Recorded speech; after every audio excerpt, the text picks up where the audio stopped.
Hi అండి. Hello. ఈరోజు టమాటా పచ్చడి చేసిన. ఎండు కొబ్బరి దోస గింజలు వేసి మొన్న చేసిన నువ్వులు దోస గింజలతో చేసిన మొన్న. అది కొంచెం అయింది, ఒక్క పూటకి అయిపోయింది. అయితే ఈరోజు మళ్ళీ చేస్తున్నా. అయితే ఈరోజు ఎండు కొబ్బరి వేసిన, నువ్వులు లేకుండా.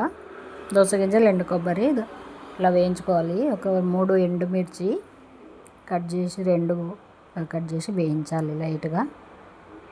అందులో ఆయిల్ పోసి పచ్చిమిర్చి సగానికి కట్ చేసుకొని ఒక 15-16 పచ్చిమిర్చి, పావు కిలో టమాటాలకి వేయించుకోవాలి.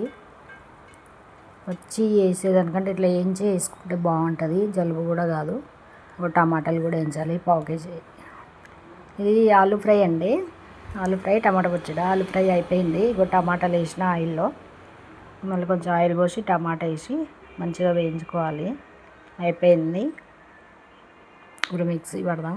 ఇది నూరాలి, రోట్లో దంచాలి, కానీ ఇక టైం తక్కువ ఉందని నేను ఎండుమిర్చి, ఎండు కొబ్బరి, దోస గింజలు, జీలకర్ర,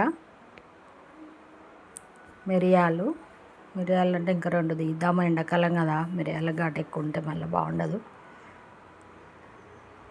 ఒక 5-6 మిరియాలు, దోస గింజలు, ఎండు కొబ్బరి, జీలకర్ర, ఒక 3 ఎండుమిర్చి, ఇక పచ్చిమిర్చి మంచిగా వేయించిన పచ్చిమిర్చి, వేయించిన టమాటా, ఇవన్నీ చల్లారిన తర్వాత నేనైతే ఇవాళ మిక్సీలో పడుతున్నా, రోట్లో నూరట్లేను. ఇవన్నీ మిక్సీలో వేసుకొని పట్టేద్దాం. చూడండి ఇట్లా అయింది పౌడరు. వంటది ఉంటే కొన్ని ధనియాలు కూడా చేసుకోవాలి, నేను వేయలేదు. ఇందులోనే పచ్చిమిర్చి వేసి మిక్సీ పట్టాలి. ఉప్పు వేసుకోవాలి ఇందులోనే, ఒక స్పూను మీద సగం, అంటే మీరు తినేదాన్ని బట్టి ఉప్పు వేసి మిక్సీ పట్టేద్దాం.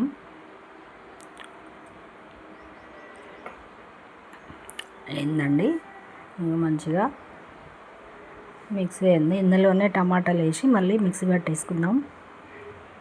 ఇది అయిన తర్వాత వేయించిన టమాటా వేసి మిక్సీ పట్టేసుకుందాం. మరి మెత్తగా వాటర్ అయిందాక కాకుండా కొంచెం ఒక 4 సార్లు తిప్పుకుంటే సరిపోద్ది. ఇగో టమాటా పచ్చడి అయిపోయింది. ఎండు కొబ్బరి దోస గింజలతో టమాటా పచ్చడి రెడీ.